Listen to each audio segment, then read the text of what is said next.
Министр иностранных дел США Майк Помпео заявил, что политика китайских властей в отношении уйгуров является нарушением международных норм и преступлением против человечества.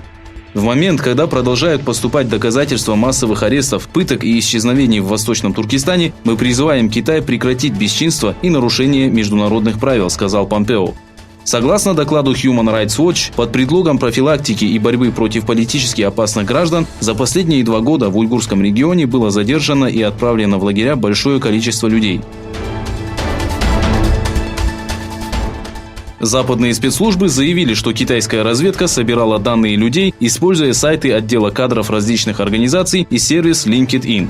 New York Times опубликовала исследования и факты, предоставленные спецслужбами США, Англии и большинства западных стран, заявивших, что Китай периодически собирал данные с сервиса LinkedIn, которым пользуются более 645 миллионов человек.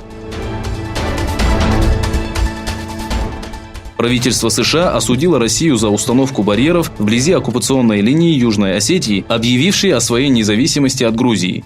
Пресс-атташе Министерства иностранных дел США Морган Ортагус сообщила, что американские власти следят за ситуацией на границе Грузии и Южной Осетии и призвала стороны к разумному решению вопроса. Китай отказал в обновлении аккредитации пекинского сотрудника Wall Street Journal. По сообщениям издания, трудовая виза Чун Хан Вонга была отменена через месяц после выхода статьи о кузене главы Китайской Народной Республики.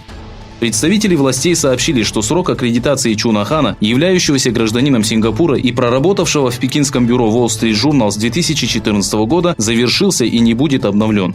Министерство иностранных дел Китая подтвердило информацию и заявило, что дело производства в отношении новостных агентств и журналистов ведется в соответствии с законодательством Китая. Тысячи сирийцев, бежавших для того, чтобы спастись от бомбардировок российской и сирийской авиации, собрались у блокпоста Бабель на границе с Турцией. Собравшиеся у границы беженцы, среди которых предположительно имеются боевики ИГИЛ, организовали протесты против Турции. Для усмирения протестующих турецкие пограничники произвели предупредительные выстрелы в воздух. В целях обеспечения безопасности вход и выход через блокпост Джилвегёз был запрещен.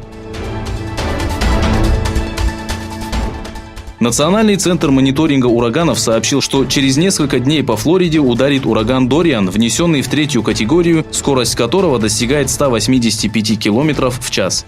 Представители федеральных властей и штата Флорида сообщили о том, что приняли необходимые меры и призвали граждан оставаться в безопасных местах и надежных укрытиях. В свою очередь, президент США, отменивший визит в Польшу, который должен был состояться в конце недели, заявил, что следит за ситуацией во Флориде.